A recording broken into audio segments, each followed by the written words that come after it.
বিদায় হজের ভাষণ।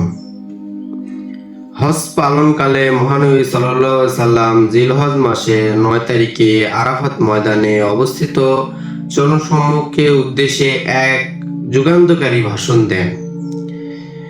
আরাফাত ময়দানের পাশে অবস্থিত জাবালে রহমত নামে একটি পাহাড়ে উঠে রাসূলুল্লাহ সাল্লাল্লাহু আলাইহি সাল্লাম বলেন, সমস্ত প্রশংসা মহান আল্লাহ তাআলার, যিনি আমাদের সৃষ্টি করেছেন। আমি সাক্ষ্য দিচ্ছি যে আল্লাহ তাআলা ছাড়া কোনো মাবুদ নেই, তার কোনো সঙ্গী নেই। তিনি সর্বভৌম এবং সমস্ত প্রশংসা তার। আল্লাহ তাআলার প্রশংসার পর প্রিয় নবী হযরত মুহাম্মদ সাল্লাল্লাহু আলাইহি সাল্লাম বলেন, হে লোক সকল, তোমরা আমার কথা মনোযোগ দিয়ে শুনবে।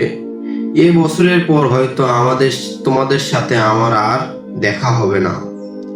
হে মানব জাতি, মনে রেখো, আল্লাহ এক নর আদম ও একজন নারী হাওয়া থেকে সবাইকে সৃষ্টি করেছেন। কোনো অনাবারের উপর কোনো আরবের শ্রেষ্ঠত্ব নেই, তেমনি কোনো কালে মানুষের উপর কোনো সাদা মানুষের শ্রেষ্ঠত্ব নেই। একমাত্র তাকওয়াই বা আল্লাহর ভীতি হলো শ্রেষ্ঠত্বের মাপকাঠি।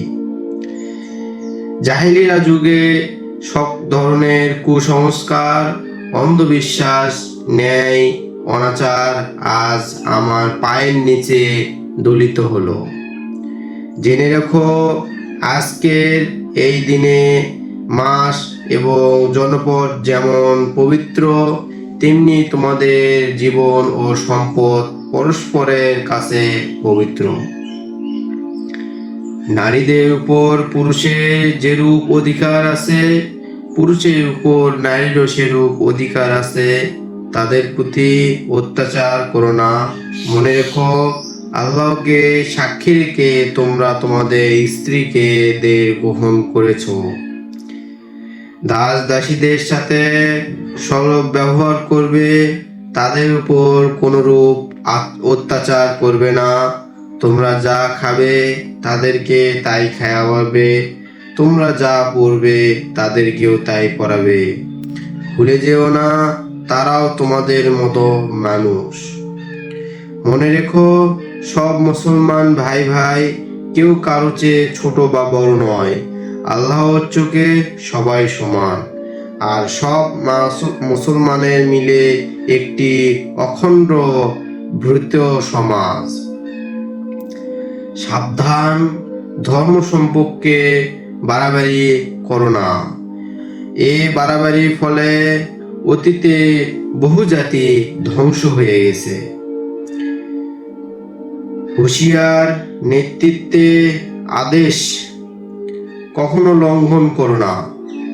যদি কোনো কালো কৃতদাসকে তোমাদের আমির করে দেওয়া হয় এবং সেই যদি আল্লাহর কিতাব অনুসরণে তোমাদের পরিচালনা করে, তবে তোমরা অবনত মস্তকে তার আদেশ মেনে চলবে।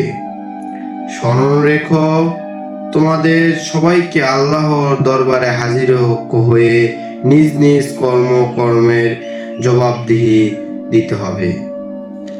একজন অপরাধের জন্য অন্যজনকে দোষ দেওয়া যাবে না।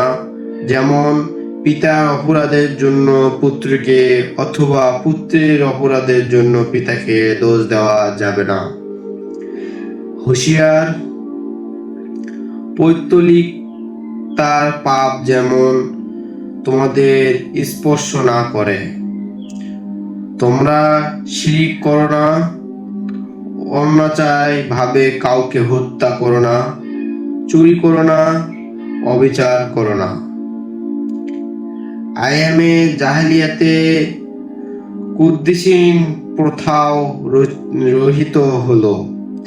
আমি প্রথমে আমার বংশের সুদেব দাবি নাকল করলাম। আমি তোমাদের কাছে দুটি জিনিস রেখে যাচ্ছি, যদি তোমরা তা আকাশে আকারে ধরে রাখো কখনো পথভ্রষ্ট হবে না। তা হচ্ছে আল্লাহর কোরআন ও তার রাসূলের সুন্নাহ। আজ এখানে তোমরা যা উপস্থিত আছো তারা আমার কথাগুলো স্মরণ রেখো, আর যারা এখনো উপস্থিত নেই তাদের কাছে পৌঁছে দিও।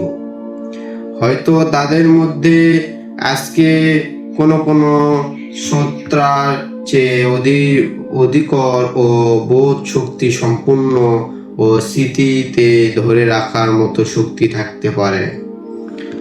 নিশ্চয় জেনে রেখো, আমার পর আর কোনো নবী আসবে না, আমি সবার শেষ নবী।